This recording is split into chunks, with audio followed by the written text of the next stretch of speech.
This audiobook is made by RealmofAudiobook. The Rainbow by D.H. Lawrence. The Rainbow, How Tom Brangwen Married a Polish Lady. The Brangwens had lived for generations on the marsh farm, in the meadows where the Arawash twisted sluggishly through alder trees, separating Derbyshire from Nottinghamshire. 2 miles away, a church tower stood on a hill, the houses of the little country town climbing assiduously up to it. Whenever one of the Brangwens in the fields lifted his head from his work, he saw the church tower at Ilkeston in the empty sky. So that as he turned again to the horizontal land, he was aware of something standing above him and beyond him in the distance. There was a look in the eyes of the Brangwens as if they were expecting something unknown, about which they were eager. They had that air of readiness for what would come to them, a kind of surety, an expectancy, the look of an inheritor. They were fresh, blonde, slow-speaking people, revealing themselves plainly but slowly, so that one could watch the change in their eyes from laughter to anger, blue, lit-up laughter, to a hard blue staring anger, through all the irresolute stages of the sky when the weather is changing. Living on rich land, on their own land, near to a growing town, they had forgotten what it was to be in straitened circumstances. They had never become rich, because there were always children, and the patrimony was divided every time. But always at the marsh there was ample. So the Brangwens came and went without fear of necessity, working hard because of the life that was in them, not for want of the money. Neither were they thriftless. They were aware of the last halfpenny, and instinct made them not waste the peeling of their apple, for it would help to feed the cattle. But heaven and earth was teeming around them, and how should this cease? They felt the rush of the sap in spring. They knew the wave which cannot halt, but every year throws forward the seed to begetting, and, falling back, leaves the young-born on the earth. They knew the intercourse between heaven and earth, sunshine drawn into the breast and bowels, the rain sucked up in the daytime, nakedness that comes under the wind in autumn, showing the birds' nests no longer worth hiding.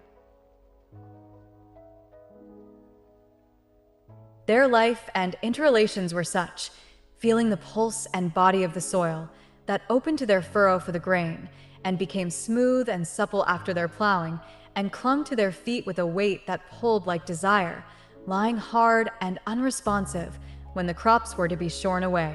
The young corn waved and was silken, and the luster slid along the limbs of the men who saw it. They took the udder of the cows. The cows yielded milk and pulse against the hands of the men.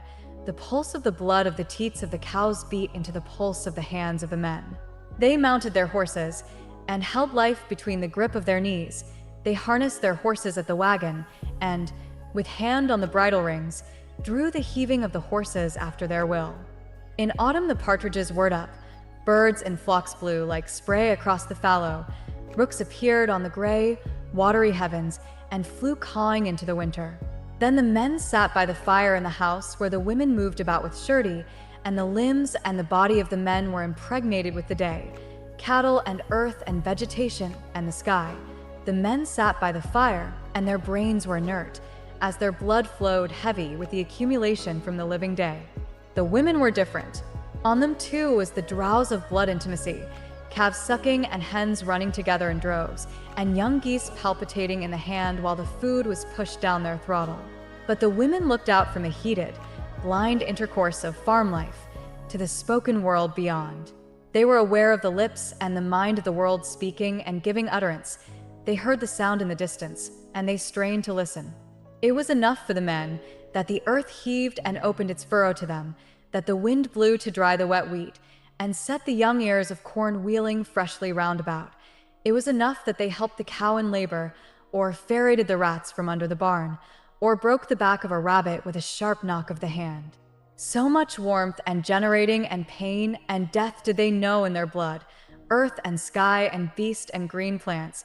So much exchange and interchange they had with these, that they lived full and surcharged, their senses full fed, their faces always turned to the heat of the blood, staring into the sun, dazed with looking towards the source of generation, unable to turn round.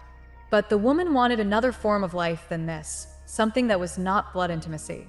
Her house faced out from the farm buildings and fields, looked out to the road and the village with church and hall and the world beyond. She stood to see the far-off world of cities and governments and the active scope of man, the magic land to her, where secrets were made known and desires fulfilled.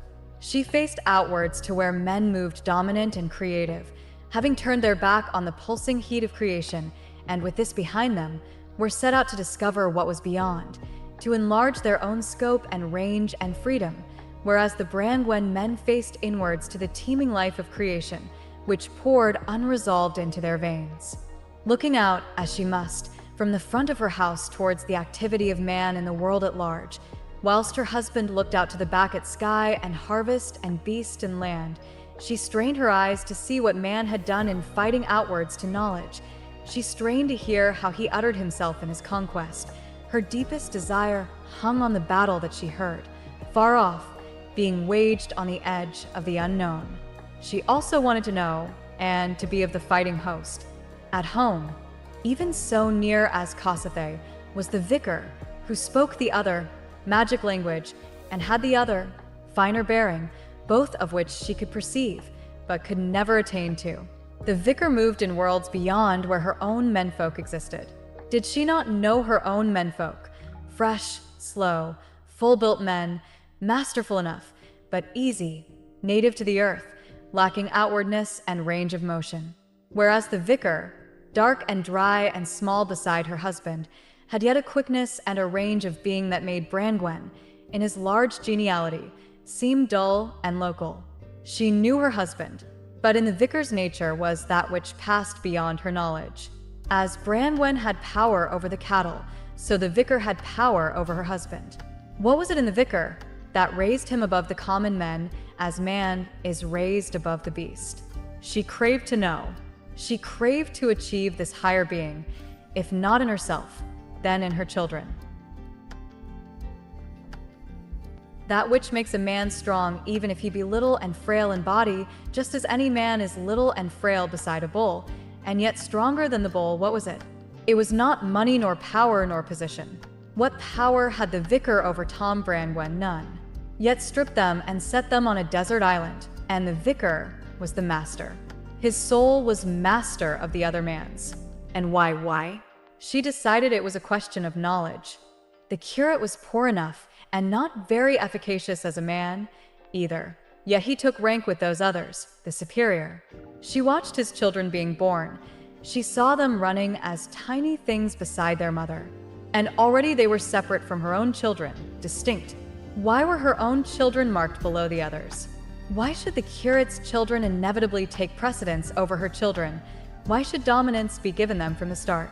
It was not money nor even class. It was education and experience, she decided.